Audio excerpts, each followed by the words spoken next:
अस्सलाम वालेकुम।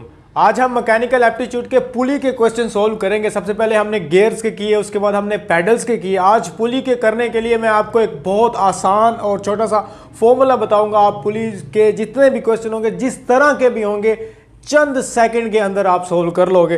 पहले मैं आपको दिखा देता हूं कि पुली के अंदर कौन कौन से किस तरह के एमसीक्यूज आते हैं। एक ब्रीफ सा इंट्रो देते हैं, उसके बाद उनको सोल्व करते हैं। सबसे पहले आप देख लें ये पहला कि approximately how much force is needed to lift the weight, यानी कि कोई वेट दिया गया और उसके बारे में पूछा गया कि कितनी न्यूटन फोर्स चाहिए होगी इसको हमें लिफ्ट अप पुल अप करने के लिए, इसको उठाने के लिए। इस तरह के क्वेश्चन होते हैं। कुछ क्वेश्चन आपको ये नजर आ रहे होंगे कि which pulley system is harder to pull, कि कौन सी पुली को उठाना मुश्किल होता है। इसी तरह का ऑपोजिट अगर क्वेश्चन यहाँ पर मैं बोलूँ तो ये भी हो सकता है कि which pulley system is easier to pull, कौन सा जो है सिस्टम वो आसान होता है, कौन सा वेट उठाने के लिए आसानी पैदा होती है, आसानी से कौन सा वेट उठा सकते हैं और मुश्किल से कौन सा वेट उठा सकते हैं। जैसे कि ये आपको क्वेश्चन नज़र आ रहा है कि which load can be lifted with less effort if they have equal weight, यानी कि कौन सी पुली या कौन सा वेट को उठाने के लिए हमें कम फोर्स की ज़रूरत पड़ेगी और कौन सा वेट उठाने के लिए हमें ज़्यादा फोर्स की ज़रूरत पड़ेगी। ये सारे क्वेश्चन हैं, आज हम इनको सोल्व करेंगे। अब दो फॉर्मूले बताऊंगा। दो तरह के क्वेश्चन होते हैं। एक तो ये है कि किसी वेट को उठाने के लिए कितने न्यूटन फोर्स की ज़रूरत होती है, हमने उसको फैक्ट एंड फिगर में बताना होता है। एक ये होता है कि ये उठाना आसान है या ये वेट उठाना मुश्किल है। तो हाँ, शुरू से हम सबसे पहला देखें कि अप्रोक्सीमेटली, अब फॉर्मूला आप समझ लें कि अगर ये पुली है, ये पुली आपने देख लेनी है। एक वेट के साथ जितने भी लगे हुए होंगे, एक ये पुली है, एक वेट के साथ जितनी रस्सियाँ होंगी, जितने रूप होंगे, आपने वो गिन लेनी है। जिसके साथ ज़्यादा रूप्स होंगे, जिसके साथ ज़्यादा रस्सियाँ लगी होंगी, उस वेट को उठाना आसान होगा। कैसे, ये मैं आपको सबसे पहले एक क्वेश्चन करवा देता हूँ। ये वाला इसको समझिएगा, ये पहला फॉर्मूला, उसके बाद आपको दूसरा फॉर्मूला समझ आ जाएगा। अगर मैं कहूँ कि इनमें से ए को उठाना मुश्किल है या बी को उठाना मुश्किल है, या सवाल बदल लेते हैं, अगर इसमें मैं ये कहता हूँ कि ए को उठाना आसान है या बी को उठाना आसान है, तो मैं कहूँगा, मैं इसका जवाब दूंगा जी ए को उठाना आसान है। क्यों उठाना आसान है? मैंने कहा था जिसके साथ जितनी रस्सियाँ, वेट के साथ जितनी रस्सियाँ लगी होंगी, उस वेट को उठाना उतना ही आसान होगा। आपने सिर्फ रूप्स गिन लेने, रस्सियाँ गिन लेनी है, लाइंस गिन लेनी। अब इस वेट के साथ कितनी रस्सियाँ लगी हुई हैं? एक तो ये लगी हुई है, एक तो ये लगी हुई है, तो दो रस्सियाँ लगी हुई हैं, इसलिए इसको उठाना आसान है। अब इस वेट के साथ देखें, इस वेट के साथ कितनी रस्सियाँ लगी? सिर्फ एक रस्सी लगी हुई है। जो वेट को उठा रही है, हमने सिर्फ वो रस्सियाँ गिनी है, तो इस बी को उठाना मुश्किल होगा। जिसके साथ जितनी रस्सियाँ ज़्यादा होंगी, उसको उतना उठाना आसान होगा। अगर अभी भी आपको क्लियर नहीं होता तो मज़ीद आपको मैं इससे क्लियर कर देता हूँ। इसमें से अगर मैं आपसे ये पूछूं कि इन तीनों में से किसको उठाना मुश्किल होगा, ये वाला है, सी है, इसको उठाना, बी को उठाना मुश्किल होगा, ए को उठाना, मैंने कहा रस्सियाँ गिननी है, जिसमें ज़्यादा रस्सियाँ होंगी उसको उठाना सबसे आसान होगा। अब देखें कि इस सी में देखें कितनी रस्सियाँ हैं। एक तो ये रस्सी होगी, एक ये रस्सी होगी, एक ये रस्सी होगी। कितनी रस्सियाँ होंगी?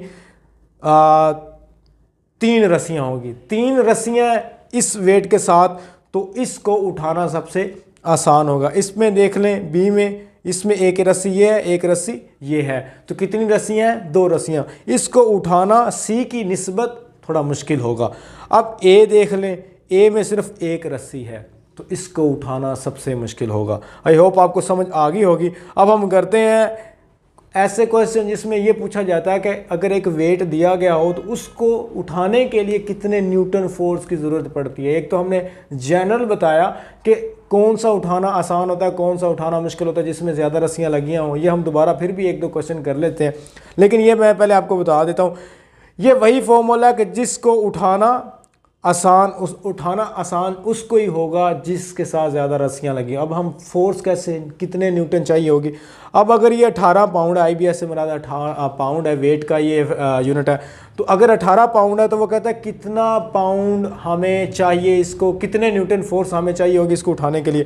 तो देखें जितनी रस्सियाँ उस वेट के साथ लगी होंगी, उस रस्सियों को गिनकर हमने उस नंबर पर डिवाइड कर देना। इसके साथ कितनी रस्सियाँ हैं? इसके साथ एक ये है, एक ये है, 2 है, तो 18 को डिवाइड करें 2 पर, 18 को दो पर डिवाइड करेंगे तो हमारे पास जो जवाब आ जाएगा वो आ जाएगा 9। तो इसको 9 न्यूटन फोर्स चाहिए होगी लिफ्ट करने के लिए। अगर इस तरह का आ जाता है क्वेश्चन तो आपने रस्सियों की तादाद गिनकर उस वेट पर डिवाइड कर देनी है। अब ये भी आप दोबारा देख लें, ये क्वेश्चन है कि approximately how much force is needed to lift the weight. कहता है कि कितनी फोर्स हमें चाहिए, तो आप इसमें भी गिने कितनी रस्सियाँ हैं, 2 रस्सियाँ। तो 24 को जब हम डिवाइड करेंगे 2 पर तो क्या आंसर आ जाएगा 12। तो इसका जो आंसर है वो 12 न्यूटन है, क्योंकि फोर्स का यूनिट न्यूटन होता है और वेट का यूनिट पाउंड भी होता है और केजी भी होता है। पाउंड 1 पाउंड हाफ केजी के बराबर होता है, यानी कि 0.45 केजी के बराबर होता है। तो हाफ केजी आप अंदाज़ा लगा लें। अब इसको थोड़ा मैं जूम करके आपको दिखा देता हूँ कि which pulley system is harder to pull. वो कहता है कि कौन सी पुली सिस्टम, कौन सा वेट उठाने के लिए हमें जो है ना ज़्यादा फोर्स की ज़रूरत होगी। तो अगर इक्वल है तो वो कहता है इसका जवाब सी होगा। अब देखें ये है 5 केजी। अब 5 है, मैंने कहा कि आपने कितनी रस्सियाँ उसको उतने पर डिवाइड कर देना। अब 5 को जब हम डिवाइड करेंगे 1 पर तो 5 ही आंसर आएगा, यानी कि इसको उठाने के लिए हमें कितनी फोर्स की ज़रूरत होगी, 5 न्यूटन की। ये हमारे पास आ गया। और अब हमने देखना है इस वाले को, बी वाले को, इसको उठाने के लिए हमें कितनी ज़रूरत होगी। तो इसमें हम पहले रस्सियाँ गिन लेते हैं, रस्सियाँ कितनी हैं। रस्सियाँ आपको, इसको मैं थोड़ा और जूम कर देता हूँ ताकि यहाँ पर मुझे भी ये समझ नहीं लग रहा। यहाँ पर आप इसको गौर करके देखें। एक तो रस्सी है ये वाली, यहाँ पर नुक्ता लगे, एक ये 2 और एक दरमियान में 3 और ये एक साइड पे 4 रस्सियाँ हैं। तो 4 पे हम क्या करेंगे, इस 4 को डिवाइड कर देंगे 20 पे। जब 20 को 4 पे डिवाइड करेंगे तो क्या जवाब आ जाएगा हमारे पास, तो वो आ जाएगा जी 5। तो इस वेट को उठाने के लिए भी हमें 5 न्यूटन की ज़रूरत पड़ेगी फोर्स की। तो दोनों को 5 न्यूटन की फोर्स की। तो इसका जवाब जो होगा, उसने कहा था कि इफ़ इक्वल मार्क सी। तो अगर जवाब इक्वल है तो हमें मार्क क्या करना पड़ेगा, सी को। तो यहाँ पर मैं सी को टिक कर देता हूँ, तो ये इसका जवाब हो जाएगा। अब नेक्स्ट की तरफ मूव ऑन करते हैं। ये मैंने आपको करवा दिया था। कहता है कि which load can be lift with less effort, यानी कि किसको उठाने के लिए हमें बहुत कम फोर्स की ज़रूरत पड़ेगी। अगर इक्वल उनका वेट है तो आप फिर रस्सियों की तादाद गिन लें, जिस पर रस्सियाँ ज़्यादा होंगी, इस पर 2 लगी हुई हैं ये वाली, तो इसको उठाने के लिए तो इसका जवाब जो होगा वो ए होगा। साथ में ये हमने कर लिया था। अब इसको देख लें, अगर आपको मज़ीद समझ नहीं आई तो इसमें से अगर आपको पूछता है कि कौन सा जो है वेट उठाना आसान होगा, तो कौन सा वेट उठाना आसान होगा जिसके साथ ज़्यादा रस्सियाँ लगी होंगी। तो किसके साथ लगी हुई हैं, इसके साथ कितनी लगी हैं, 1 2 और ये 3 इसके साथ लगी हुई हैं। तो ये सी वाला ऑप्शन है, इस पे इसको उठाना आसान होगा। अगर ये पूछा जाए कि इसको जो है ना सी को उठाने के लिए हमें कितनी फोर्स की ज़रूरत पड़ेगी, तो हम 50 को किस पे डिवाइड कर देंगे, 3 पे। तो ये आपका आंसर आ जाएगा। अगर इस बी के बारे में पूछते हैं तो फिर हम 50 को किस पे डिवाइड कर देंगे, 2 पे, यानी कि 25 न्यूटन की फोर्स हमें रिक्वायर होगी। अब कुछ इस तरह के क्वेश्चन भी आते हैं। इस तरह के क्वेश्चन को आप थोड़ा सा समझ लें। वो है कि जी which one of the following has a greatest mechanical advantage. Greatest mechanical advantage से मुराद ये है कि किसको उठाने के लिए हमें बहुत कम फोर्स चाहिए। एडवांटेज से मुराद यही होता है ना, फ़ायदे से मुराद ये है कि हमारी फोर्स बहुत कम लगेगी, यानी कि हमें फ़ायदा होगा। तो किसको उठाने के लिए, तो अगेन वही फॉर्मूला आपने दोबारा रिपीट करते हैं, रस्सियों की तादाद गिन लेनी है।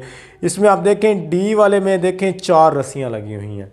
आप गौर करें, 2 रस्सियों पर वो जुड़ा हुआ है। तो आप अगर इसको मैं जूम कर दूं तो आप देख सकते हैं यहाँ पर 1 2 3 और ये साथ में 4। तो 4 रस्सियों के साथ ये जुड़ा हुआ है, तो डी को उठाना बड़ा ही आसान होगा। अब हम दूसरा क्वेश्चन कर लेते हैं। इस पर लिखा है कि विच one of the following has the smallest mechanical advantage, यानी कि हमें किस में कम फ़ायदा होगा, यानी कि फ़ोर्स कितनी ज़्यादा चाहिए होगी। तो मैंने कहा जिसमें कम रस्सियाँ होंगी उसके लिए फ़ोर्स ज़्यादा होगी। तो इसमें ए वाला ऑप्शन दुरुस्त है कि इसको उठाने के लिए हमें ज़्यादा फोर्स की ज़रूरत पड़ेगी। अब इस तरह का क्वेश्चन जो है ना वो 1-2 दफ़ा आया है ये वाला क्वेश्चन। तो इसमें आप देखें कि अगर वो कहता है कि 300 केजी है, ठीक है, 300 केजी को उठाने के लिए हमें कितने न्यूटन फोर्स की ज़रूरत पड़ेगी। तो आप रस्सियों की तादाद गिन लें, 1 है, 2 है, 3 है, 4 है, 5 हैं, 6 हैं। तो हमारे पास कितनी रस्सियाँ हैं, 6 हैं। तो हम 300 को डिवाइड कर देंगे 6 पे। तो क्या जवाब आ जाएगा अगर हम 300 को डिवाइड करेंगे 6 पर, तो वो आ जाएगा तकरीबन आई थिंक 50 आ जाएगा, यानी कि 50 न्यूटन की फ़ोर्स हमें चाहिए होगी इस वाले 300 केजी को उठाने के लिए। ये भी सेम ही है, लेकिन आप थोड़ा सा गौर करें इसमें रस्सियों की तादाद कितनी होगी। इसमें एक ये रस्सी 1 2 3 4 5 6, इसमें भी 6 ही हैं, तो इसलिए भी इसको भी उठाने के लिए उतनी ही ज़रूरत पड़ेगी। तो ये आई होप आपको सारा कुछ समझ आ गया होगा। इसमें मैं आपको एक ये बताता चलूँ कि ये रस्सी मैंने इसलिए नहीं गिनी क्योंकि ये डायरेक्टली इससे अटैच नहीं है, ये पहले इस पुली से गुजर रही है, तो आपने उस हिसाब से फिर गिननी है। तो ये मैकेनिकल एप्टीट्यूड की पुलिस के हवाले से था। इसके बाद हम एक और वीडियो बनाएंगे और वाइंड अप करेंगे और मैकेनिकल एप्टीट्यूड आपका क्लियर हो जाएगा। और कोई भी क्वेश्चन आप मुझसे कमेंट बॉक्स में पूछ सकते हैं। मुझे दीजिए इजाज़त। अल्लाह हाफिज़।